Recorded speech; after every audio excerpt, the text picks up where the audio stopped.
ನಮಸ್ಕಾರ. ಸಂಯುಕ್ತ ಕರ್ನಾಟಕ ನ್ಯೂಸ್ @7ಗೆ ಸ್ವಾಗತ. ನಾನು ಪ್ರಕಾಶ್ ಚಳಗೇರಿ. ಮೂಡ ಅಕ್ರಮಕ್ಕೆ ಸಂಬಂಧಿಸಿದ ಪ್ರಕರಣದಲ್ಲಿ ತನಿಖೆಯನ್ನು ಸಿಬಿಐಗೆ ವಹಿಸಬೇಕು ಎಂದು ಕೋರಿ ಸಲ್ಲಿಸಲಾದ ಅರ್ಜಿಯನ್ನು ಕರ್ನಾಟಕ ಹೈಕೋರ್ಟ್ ತಿರಸ್ಕರಿಸಿದೆ. ಈ ಪ್ರಕರಣದಲ್ಲಿ ಸದ್ಯ ಮುಖ್ಯಮಂತ್ರಿ ಸಿದ್ದರಾಮಯ್ಯ ಅವರಿಗೆ ಬಿಗ್ ರಿಲೀಫ್ ಸಿಕ್ಕಂತಾಗಿದೆ. ದೂರುದಾರ ಸಾಮಾಜಿಕ ಕಾರ್ಯಕರ್ತ ಸ್ನೇಹಮಯಿ ಕೃಷ್ಣ ಅವರು ಸಲ್ಲಿಸಿದ್ದ ರಿಟ್ ಅರ್ಜಿಯ ವಿಚಾರಣೆ ನಡೆಸಿದ್ದ ಶಾಸಕರು, ಸಂಸದರ ವಿರುದ್ಧದ ಕ್ರಿಮಿನಲ್ ಪ್ರಕರಣಗಳ ವಿಚಾರಣೆಯ ವಿಶೇಷ ನ್ಯಾಯಪೀಠ ತೀರ್ಪು ಕಾಯ್ದಿರಿಸಿತ್ತು. ತೀರ್ಪು ಪ್ರಕಟಿಸಿದ ನ್ಯಾಯಮೂರ್ತಿ ಎಂ ನಾಗಪ್ರಸನ್ನ ಅವರು, ಲೋಕಾಯುಕ್ತ ಸಂಸ್ಥೆಯು ಸ್ವತಂತ್ರ ತನಿಖಾ ಸಂಸ್ಥೆಯಾಗಿದೆ. ಲೋಕಾಯುಕ್ತ ನಡೆಸಿದ ತನಿಖೆಯು ಪಕ್ಷಪಾತ, ಲೋಪದೋಷ ಅಥವಾ ಕಳಪೆಯಾಗಿದೆ ಎಂಬುದಕ್ಕೆ ಯಾವುದೇ ದಾಖಲೆಗಳಿಲ್ಲ. ಹೀಗಾಗಿ ಈ ಪ್ರಕರಣವನ್ನು ಹೆಚ್ಚಿನ ತನಿಖೆ ಅಥವಾ ಮರು ತನಿಖೆಗೆ ಸಿಬಿಐಗೆ ವರ್ಗಾಯಿಸಲು ಈ ನ್ಯಾಯಾಲಯವು ಸೂಚಿಸುವುದಿಲ್ಲ. ಈ ಅರ್ಜಿಯನ್ನು ವಜಾಗೊಳಿಸಲಾಗಿದೆ ಎಂದರು. ಇವತ್ತು ಮೊದಲನೇದಾಗಿ ಮಾನ್ಯ ಮುಖ್ಯಮಂತ್ರಿಗಳಿಗೆ, ಅವರ ಕುಟುಂಬಸ್ಥರಿಗೆ, ನಮ್ಮೆಲ್ಲರಿಗೂ ಮತ್ತೆ ಲೋಕಾಯುಕ್ತಕ್ಕೆ, ಒಂದು ತನಿಖಾ ಸಂಸ್ಥೆಗೆ ಮತ್ತು ಸಂವಿಧಾನಕ್ಕೆ, ಕಾನೂನಿನ ಪ್ರಕ್ರಿಯೆಗೆ ಇವತ್ತು ಜಯವಾಗಿದೆ ಅಂತ ನಾನು ಭಾವಿಸ್ತಾ ಇದ್ದೇನೆ. ಇವಾಗ ಸ್ನೇಹಮಯಿ ಕೃಷ್ಣ ಎನ್ನುವ ದೂರುದಾರರು ಈ ಮೂಡ ಪ್ರಕರಣನ ಸಿಬಿಐಗೆ ತನಿಖೆಗೆ ಕೊಡಬೇಕು ಅಂತ ಒಂದು ಅರ್ಜಿಯನ್ನ ಸಲ್ಲಿಸಿರ್ತಾರೆ. ಇವಾಗ ಹೈಕೋರ್ಟ್ ಅದಕ್ಕೆ ಎಲ್ಲ ಅಂಶಗಳನ್ನ ನೋಡಿ, ಲೋಕಾಯುಕ್ತ ಕೊಟ್ಟಿರುವಂತಹ ವರದಿಯನ್ನ ಗಮನಿಸಿ, ಲೋಕಾಯುಕ್ತಕ್ಕೆ ಅದೇ ಆದಂತಹ ಇನ್ಸ್ಟಿಟ್ಯೂಷನಲ್ ಅಟಾನಮಿ ಇದೆ, they are insulated from external influence ಅಂತ ಒಂದು ತೀರ್ಪನ್ನ ಕೊಟ್ಟಿದ್ದಾರೆ.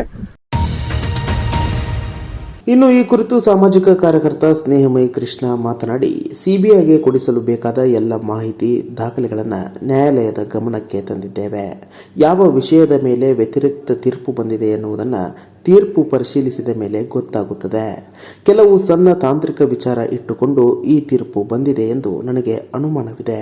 ಸಂಪೂರ್ಣವಾಗಿ ತೀರ್ಪು ಪರಿಶೀಲನೆ ಮಾಡಿದ ಮೇಲೆ ಯಾವ್ಯಾವ ಲೋಪದೋಷಗಳು ಬಂದಿವೆ ಅಂತ ಪರಿಗಣಿಸಿ ಸುಪ್ರೀಂ ಕೋರ್ಟ್ಗೆ ಮೇಲ್ಮನವಿ ಸಲ್ಲಿಸಿ ಪ್ರಕರಣವನ್ನು ಸಿಬಿಐಗೆ ಕೊಡಿಸುವ ಪ್ರಯತ್ನವನ್ನು ಮುಂದುವರೆಸಿಕೊಂಡು ಹೋಗುತ್ತೇವೆ ಎಂದು ಹೇಳಿದ್ದಾರೆ.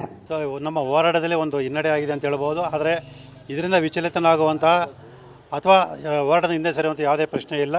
ಸೊ ನಮ್ಮ ಹೋರಾಟವನ್ನು ನಾವು ಮುಂದುವರಿಸ್ತೀವಿ. ಅಂದರೆ ಮೊನ್ನೆ ಸರ್ವೋಚ್ಚ ನ್ಯಾಯಾಲಯದಲ್ಲಿ ಒಂದು ಮೇಲ್ಮನವಿ ಸಲ್ಲಿಸಿ ಈ ಪ್ರಕರಣ ಸಿಬಿಐಗೆ ಕೊಡಿಸುವಂಥ ಪ್ರಯತ್ನವನ್ನು ನಾವು ಮುಂದುವರಿಸ್ಕೊಂಡು ಹೋಗ್ತೀವಿ. ಇದು ಏನು ಮಾನ್ಯ ನ್ಯಾಯಾಲಯ ಇವತ್ತು ತೀರ್ಪು ನೀಡಿದೆ, ಆ ತೀರ್ಪಿನಲ್ಲಿ ಯಾವ ಅಂಶಗಳನ್ನು ಪರಿಗಣಿಸಿ ನಮ್ಮ ಅರ್ಜಿಯನ್ನು ತಿರಸ್ಕಾರ ಮಾಡಿದೆ ಅನ್ನೋದನ್ನು ಪರಿಗಣಿಸಿ ಆ ಅಂಶಗಳಿಗೆ ನಾವು ಏನು ಉತ್ತರವನ್ನು ಕೊಡ್ಬೋದು ಮತ್ತು ಅದಕ್ಕೆ ಪೂರಕವಾಗಿ ಏನು ದಾಖಲೆಯನ್ನು ಕೊಡ್ಬೋದು ಅನ್ನೋದ್ರ ಬಗ್ಗೆ ನಮ್ಮ ವಕೀಲರ ಜೊತೆ ಚರ್ಚೆ ಮಾಡಿ ಕೂಡಲೇ ಈ ಪ್ರಕರಣವನ್ನು ಸಿಬಿಐ ಕೊಡಿ ಅಂತೇಳಿ ಮತ್ತು ಈ ಒಂದು ತೀರ್ಪನ್ನು ಪ್ರಶ್ನಿಸಿ ನಾವು ಮಾನ್ಯ ಸರ್ವೋಚ್ಚ ನ್ಯಾಯಾಲಯಕ್ಕೆ ಅರ್ಜಿಯನ್ನು ಸಲ್ಲಿಸ್ತೀವಿ. ಇನ್ನು ಈ ಪ್ರಕರಣದಲ್ಲಿ ಮುಖ್ಯಮಂತ್ರಿ ಸಿದ್ದರಾಮಯ್ಯ ಅವರಿಗೆ ಹೈಕೋರ್ಟ್ ಕ್ಲೀನ್ ಚಿಟ್ ನೀಡಿಲ್ಲ ಎಂದು ಬಿಜೆಪಿ ರಾಜ್ಯಾಧ್ಯಕ್ಷ BY ವಿಜಯೇಂದ್ರ ಹೇಳಿದ್ದಾರೆ. ಸಾಮಾಜಿಕ ಕಾರ್ಯಕರ್ತ ಸ್ನೇಹಮಯಿ ಕೃಷ್ಣ ಅವರು ಕರ್ನಾಟಕ ಹೈಕೋರ್ಟ್ಗೆ ಅರ್ಜಿ ಸಲ್ಲಿಸಿ ಪ್ರಕರಣವನ್ನು ಸಿಬಿಐ ತನಿಖೆಗೆ ಕೋರಿದ್ದಾರೆ. ಆದರೆ ಇಂದು ಹೈಕೋರ್ಟ್ ಅರ್ಜಿಯನ್ನು ತಿರಸ್ಕರಿಸಿತು.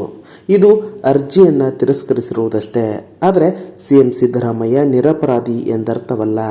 ಮುಖ್ಯಮಂತ್ರಿ ಸಿದ್ದರಾಮಯ್ಯ ಅವರ ಮೇಲಿನ ಆರೋಪಗಳನ್ನು ಹೈಕೋರ್ಟ್ ಮುಕ್ತಗೊಳಿಸಿಲ್ಲ, ಪ್ರಕರಣವನ್ನು ಸಿಬಿಐಗೆ ಹಸ್ತಾಂತರಿಸುವುದಿಲ್ಲ ಎಂದಷ್ಟೇ ಹೇಳಿದೆ ಎಂದರು.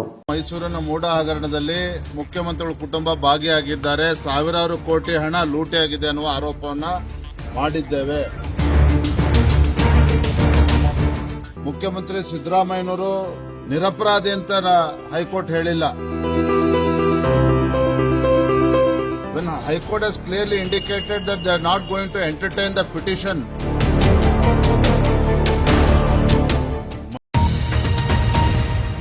ಮಾಜಿ ಮುಖ್ಯಮಂತ್ರಿ BS ಯಡಿಯೂರಪ್ಪ ಅವರಿಗೆ ಪೋಕ್ಸೋ ಪ್ರಕರಣದಲ್ಲಿ ಕರ್ನಾಟಕ ಹೈಕೋರ್ಟ್ ನಿರೀಕ್ಷಣಾ ಜಾಮೀನು ಮಂಜೂರು ಮಾಡಿದೆ.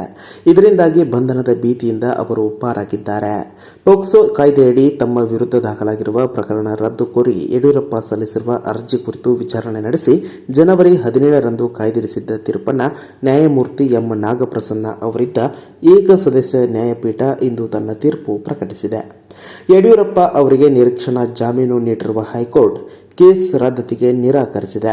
ಹೀಗಾಗಿ ಯಡಿಯೂರಪ್ಪ ಅವರಿಗೆ ಇದು ತಾತ್ಕಾಲಿಕ ರಿಲೀಫ್ ಆಗಿದೆ. ಹಾವೇರಿ ಜಿಲ್ಲೆಯ ಶೇಷಗಿರಿ ಗ್ರಾಮದಲ್ಲಿ ಗಂಗಾ ಪರಮೇಶ್ವರಿ ದೇವಸ್ಥಾನದ ಕಳಸಾರೋಹಣ ಸಂದರ್ಭದಲ್ಲಿ ಅವಘಡ ಸಂಭವಿಸಿದೆ. ಕ್ರೇನ್ನ ಬಕೆಟ್ ಮುರಿದು ಕೆಳಗೆ ಬಿದ್ದ ಪರಿಣಾಮ ಓರ್ವ ಸ್ಥಳದಲ್ಲೇ ಮೃತಪಟ್ಟಿದ್ದು ಮತ್ತೋರ್ವನಿಗೆ ಗಾಯವಾಗಿದೆ. ಕ್ರೇನ್ನ ಮೂಲಕ ಕಳಸ ಸ್ಥಾಪನೆ ಕಾರ್ಯ ನಡೆದಾಗ ಕ್ರೇನ್ ಬಕೆಟ್ ಮುರಿದು ಇಬ್ಬರು ಕೆಳಗೆ ಬಿದ್ದಿದ್ದಾರೆ. 42 ವರ್ಷದ ಮಂಜು ಪಾಟೀಲ್ ಮೃತರಾಗಿದ್ದು, ಮಂಜು ಬಡಿಗೇರ್ ಎನ್ನುವವರು ಗಾಯಗೊಂಡಿದ್ದಾರೆ. ಗಾಯಗೊಂಡವರನ್ನ ಹಾನಗಲ್ ಆಸ್ಪತ್ರೆಗೆ ದಾಖಲಿಸಲಾಗಿದೆ. ಬಿಜೆಪಿಯಲ್ಲಿ ಆಂತರಿಕ ಕಿತ್ತಾಟದಿಂದ ಪಕ್ಷಕ್ಕೆ ಹಿನ್ನಡೆಯಾಗಿದ್ದು 15-20 ದಿನಗಳಲ್ಲಿ ಎಲ್ಲ ಗೊಂದಲಗಳಿಗೂ ಪರಿಹಾರ ಸಿಗಲಿದೆ ಎಂದು ಪ್ರತಿಪಕ್ಷ ನಾಯಕ ಆರ್ ಅಶೋಕ್ ಹೇಳಿದ್ದಾರೆ. ಬೆಂಗಳೂರಿನಲ್ಲಿಂದು ರಾಜ್ಯ ಬಿಜೆಪಿ ಸಹ ಉಸ್ತುವಾರಿ ಸುಧಾಕರ್ ರೆಡ್ಡಿ ನೇತೃತ್ವದಲ್ಲಿ ನಡೆದ ಬಿಜೆಪಿ ನಾಯಕರ ಸಭೆ ನಂತರ ಮಾಧ್ಯಮಗಳ ಜತೆ ಮಾತನಾಡಿದ ಅವರು, ಪಕ್ಷದ ವಿಚಾರವನ್ನು ಸಾರ್ವಜನಿಕವಾಗಿ ಮಾತನಾಡುವಂತಿಲ್ಲ. ತಮ್ಮ ದೂರುಗಳು ಏನಿದ್ದರೂ 4 ಗೋಡೆಗಳ ಮಧ್ಯೆ ಮಾತ್ರ ಹೇಳಿಕೊಳ್ಳಬೇಕು. ಹೈಕಮಾಂಡ್ ಇದೇ ಹೇಳಿದೆ. ನಮ್ಮ ಇನ್ಚಾರ್ಜ್ ಸುಧಾಕರ್ ರೆಡ್ಡಿ ಅವರು ಸಹ ಇದನ್ನೇ ಹೇಳಿದ್ದಾರೆ. ಕಾಂಗ್ರೆಸ್ ಸರ್ಕಾರ ಪ್ರತಿದಿನ ಅಕ್ರಮದಲ್ಲಿ ತೊಡಗಿದೆ.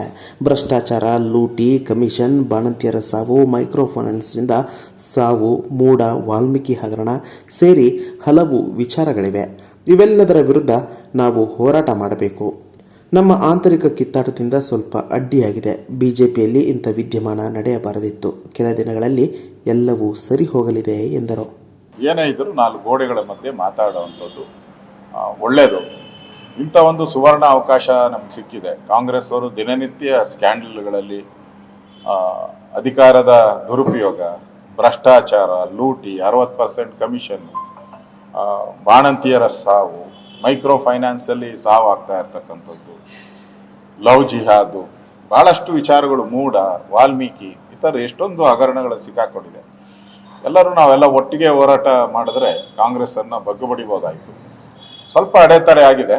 ನನಗನ್ನಿಸ್ತತೆ ನಮ್ಮ ಇನ್ಚಾರ್ಜ್ ಅವರು ಮಾತಾಡಿದ್ದಾರೆ. ಇದೆಲ್ಲ ಒಂದು 15-20 ದಿನದಲ್ಲಿ ಇದಕ್ಕೊಂದು ಅಂತಿಮ ತೀರ್ಮಾನ ನಮ್ಮ ಕೇಂದ್ರದ ನಾಯಕರು ಕೊಡೋರಿದ್ದಾರೆ. ಕೊಟ್ಟಾದ್ಮೇಲೆ ಎಲ್ಲ normal BJP, normal process, normal ಇದೆಲ್ಲ ಆಗುತ್ತೆ. ಆರ್ಬಿಐ ರೆಪೋ ದರವನ್ನು %0.25ರಷ್ಟು ಕಡಿತಗೊಳಿಸಲಾಗಿದೆ ಎಂದು ಆರ್ಬಿಐ ಗವರ್ನರ್ ಸಂಜಯ್ ಮಲ್ಹೋತ್ರಾ ತಿಳಿಸಿದ್ದಾರೆ. ಕಳೆದ 5 ವರ್ಷಗಳ ನಂತರ ಆರ್ಬಿಐ ರೆಪೋ ದರ ಕಡಿತಗೊಳಿಸಿದ್ದು, ಈಗ ರೆಪೋ ದರ %6.50ಯಿಂದ %6.25ಕ್ಕೆ ಇಳಿದಿದೆ.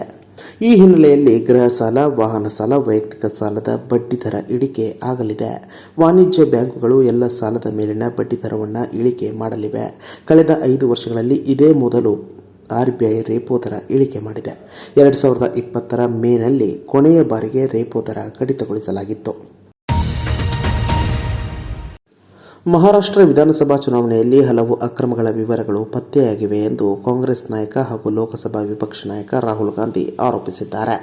ಜಂಟಿ ಪತ್ರಿಕಾಗೋಷ್ಠಿಯನ್ನುದ್ದೇಶಿಸಿ ಮಾತನಾಡಿದ ಅವರು, 2019ರ ವಿಧಾನಸಭಾ ಚುನಾವಣೆ ಮತ್ತು 2024ರ ಲೋಕಸಭಾ ಚುನಾವಣೆಯ ನಡುವೆ 5 ವರ್ಷಗಳಲ್ಲಿ 32 ಲಕ್ಷ ಮತದಾರರು ಸೇರ್ಪಡೆಯಾಗಿದ್ದಾರೆ. ಆದರೆ 2024ರ ಲೋಕಸಭಾ ಚುನಾವಣೆಯ ಬಳಿಕ 5 ತಿಂಗಳ ಅಂತರದಲ್ಲಿ 39 ಲಕ್ಷ ಜನರು ಸೇರ್ಪಡೆಯಾಗಿದ್ದಾರೆ. ಇಷ್ಟೊಂದು ದೊಡ್ಡ ಮತದಾರರು ದಿಢೀರನೆ ಹೇಗೆ ಸೃಷ್ಟಿಯಾದರು? ಈ ಬಗ್ಗೆ ಮತದಾರರ ಪಟ್ಟಿಯನ್ನು ಒದಗಿಸಬೇಕು ಮತ್ತು ಈ ವಿಷಯದ ಬಗ್ಗೆ ಸ್ಪಷ್ಟ ಚಿತ್ರಣ ನೀಡಬೇಕು ಎಂದು ಚುನಾವಣಾ ಆಯೋಗವನ್ನು ಒತ್ತಾಯಿಸುತ್ತೇವೆ. ಮಹಾರಾಷ್ಟ್ರದ ವಿಧಾನಸಭೆ ಮತ್ತು ಲೋಕಸಭೆ ಚುನಾವಣೆಯ ಮತದಾರರ ಪಟ್ಟಿಯನ್ನು ಚುನಾವಣಾ ಆಯೋಗವು ನೀಡದಿದ್ದರೆ ಅದು ಗಂಭೀರ ಪ್ರಶ್ನೆಯನ್ನು ಮುಂದಿಡುತ್ತದೆ ಎಂದರು. ಇನ್ನು ಕಾಂಗ್ರೆಸ್ ಸಂಸದ ರಾಹುಲ್ ಗಾಂಧಿ ಆರೋಪಕ್ಕೆ ಸಾಮಾಜಿಕ ಜಾಲತಾಣದಲ್ಲಿ ಪ್ರತಿಕ್ರಿಯೆ ನೀಡಿರುವ ಚುನಾವಣಾ ಆಯೋಗವು ಲಿಖಿತವಾಗಿ ಪ್ರತಿಕ್ರಿಯಿಸುವುದಾಗಿ ಹೇಳಿದ್ದು, ರಾಜಕೀಯ ಪಕ್ಷಗಳು ನೀಡುವ ಅಭಿಪ್ರಾಯಗಳು, ಸಲಹೆಗಳು ಮತ್ತು ಪ್ರಶ್ನೆಗಳನ್ನು ಆಯೋಗವು ಆಳವಾಗಿ ಗೌರವಿಸುತ್ತದೆ ಎಂದು ಹೇಳಿದೆ. ಇನ್ನಷ್ಟು ಬರವಣಿಗೆಗಳು, ವಿಶೇಷ ಲೇಖನಗಳು ನಿಮಗಾಗಿ ಕಾಯ್ತಾ ಇರ್ತವೆ. ಓದ್ತಿರಲ್ವಾ?